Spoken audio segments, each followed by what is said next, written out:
Here at the Cazoo Players' Championship, where John Higgins has just booked his place in tomorrow's final with a 6-1 win over Kyron Wilson. I've got to ask you first of all, John, you dropped your first frame there in the tournament. Do you feel like your game's fallen apart?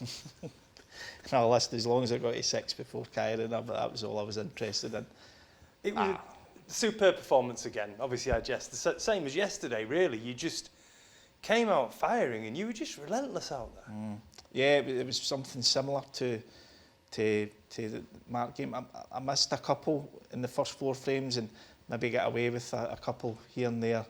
Didn't really leave Kyron in about it. So 4-0, I was delighted, absolutely delighted. And then a massive frame after the mid-session interval because it looked as if he was going to go 4-1. But when I nicked that to go 5-0, I'm thinking, right, well, you're nearly there. But then he goes in, I thought he was going for a maximum in the next frame.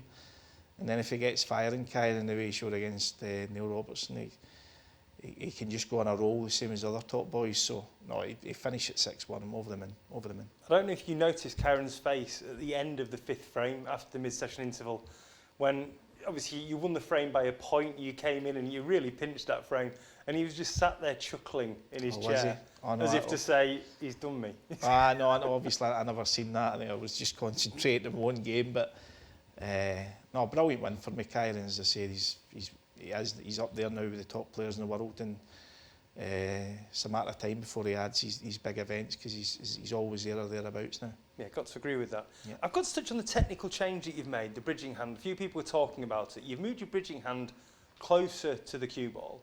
How has that come about? It was something to do with Ronnie speaking to Stephen. I don't know if I've moved my hand closer. It's my tip.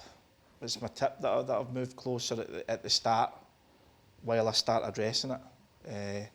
As I said, someone mentioned that they'd done it in a talk, Stephen and Ronnie, and they were mentioning how I cue so far away at the start when I'm addressing the cue ball. And I didn't know I'd done that. So I looked at old footage of myself and I was thinking, well, if I'd done that when I was younger, that's just the way I play. But when I was younger, I was definitely a lot closer at the start of my address. So I was thinking, right, well, that's something I could maybe work on. It's something that's maybe crept into my game over the years, like a bad habit.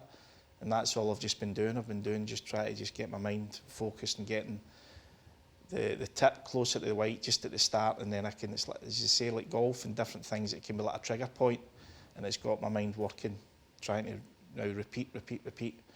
And so far it seems to be working good for me. Certainly doing a job.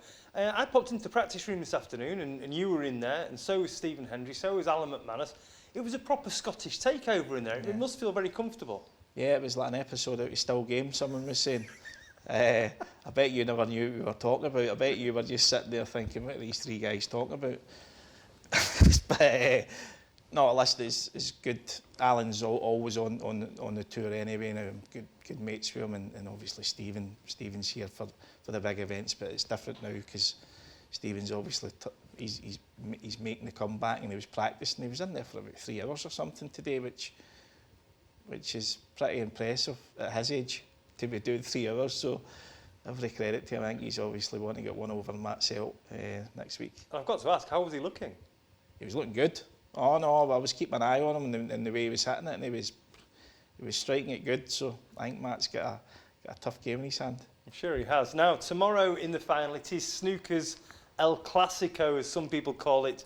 You against Ronnie O'Sullivan. Now I interviewed Ronnie yesterday, right. And he'd watched the game between you and Mark. Some of the words he used to describe your snooker in that game: obscene, evil, and granite. Fair assessment? I would say it was granite. I don't know if it was evil now, but I just gave it them all against Mark because you think you're going to have to scrape him off the table, and I was just trying to just always concentrate on every sort of ball to leave him tight. So if it's an El Clasico, I'll go Barcelona because they want their independence as well. So I'll go them as well. Fantastic. Amazingly, first time you guys have met in a ranking final since 2005. That's absolutely mad. But he's a player that you love to play. I've always said it.